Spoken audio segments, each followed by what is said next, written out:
గురుదేవా, మాకెప్పుడు కష్టాలు ఉన్నాయి స్వామి, తొలగేది ఎప్పుడు స్వామి? ఎప్పుడు కష్టాలే ఉన్నాయి స్వామి, మాకు ఎప్పుడు తొలగిపోతాయని మీరు ప్రశ్నించినారు నైనా. ఈ కష్టాలు పూర్వజన్మ కర్మ విశేషమును బట్టి మీకు వస్తుంటాయి. అవన్నీ కూడా రుణానుబంధ రూపేణ పశుపత్ని సుతాదయ రుణక్షయే క్షయం యాంతి కాతత్ర పరిదేవన.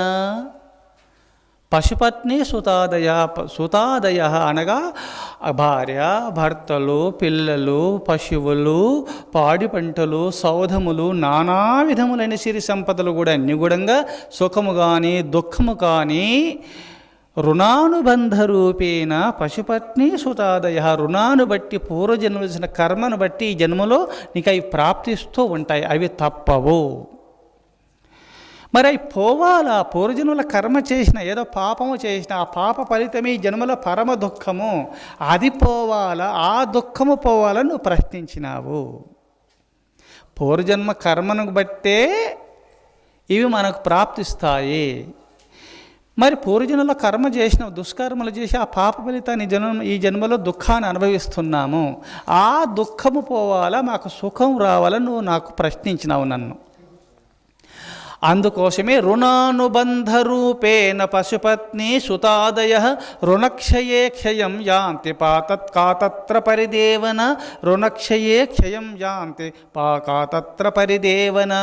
అందుకోసం రుణానుబంధ రూపేణ పశుపత్ని సుతాదయ రుణక్షయే క్షయం యాంతి కాతత్ర పరిదేవన. రుణానుబంధము తీరగానే భర్తకు ఎవరో, భార్యకు ఎవరో, పుత్రులు ఎవరో, పౌత్రులు ఎవరో, ఇండ్లు మేడలు సిరి సంపదలు ఎవరికి వారు తెలియకుండా అన్నీ వదిలేసి ఎవరు వారు వెళ్ళిపోతారో కర్మ తీరగానే. అవి ఈ భావ్య సంపదలపైన మమకారము వదిలి నీ హృదయంలో ఉన్నాడు దేవుడు.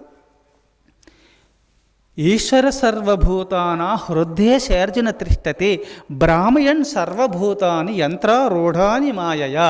నా మాయ వల్ల పూర్వజన్మ కర్మ విశేషమును బట్టి ఈ సమస్త ప్రాణులను నేను త్రిప్పుతున్నాను, ఆడిస్తున్నాను అన్నాడు. పూర్వజన్మలో కర్మను బట్టి నీకు ఈనాడు దుఃఖం ఏర్పడింది. ఆ కర్మను, పూర్వజన్మ కర్మను బట్టి నీ హృదయాంతరాలంలో ఉండి ఈ కర్మలు యందు నిమగ్నుడుగా చేసి నిన్ను ఆడిస్తున్నాడు ఆ భగవంతుడు. నీ హృదయాంతరాలంలో ఉండి నిన్ను ఆడిస్తున్న దేవుని నమ్ముకో.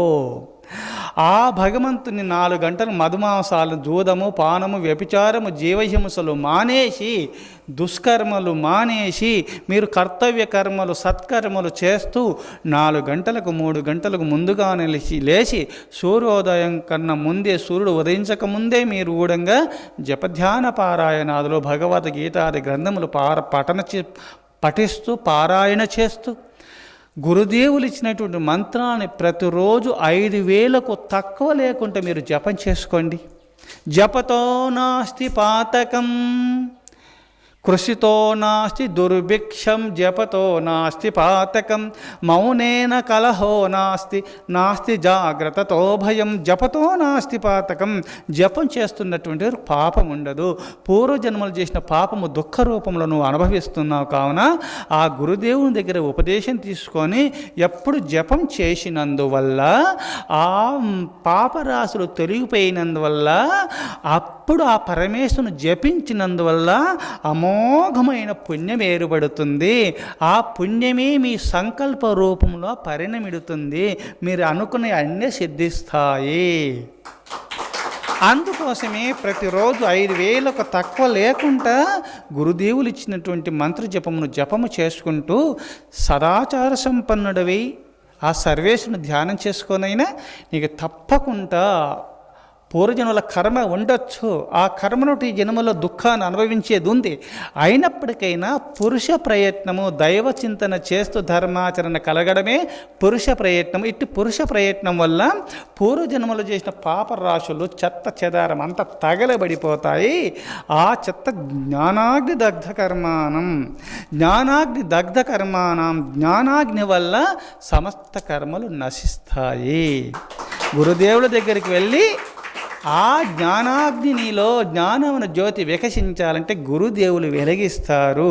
గురుదేవులు చెప్పినప్పుడు ఎప్పుడు నువ్వు గురుదేవులు చెప్పినట్టు ఎప్పుడు ఆచరించినావో సమస్త కర్మములు నశిస్తాయి, సమస్త పాపములు ఎప్పుడు తొలగిపోయినాయో హృదయం పవిత్రమైపోతుంది, మనసు నిలకడ కలుగుతుంది, సమాధిని పొందుతావు, పరమశాంతిని పొందుతావు, ఆ ఇహ సంపదను పరసంపదను పొందుతావునైనా సమస్త కర్మలు నశిస్తాయి. అనగా పాపకర్మలు ఎప్పుడు నశించినాయో పరమశాంతిని పొందుతావు. అన్ని కష్టాలు తొలగిపోవటానికి భగవన్నామము ధర్మాచరణ తప్ప వేరే మార్గం లేదు. పూర్వజన్మలు చేసిన కర్మను బట్టి ఈ జన్మల పాపం అనుభవిస్తున్నావు.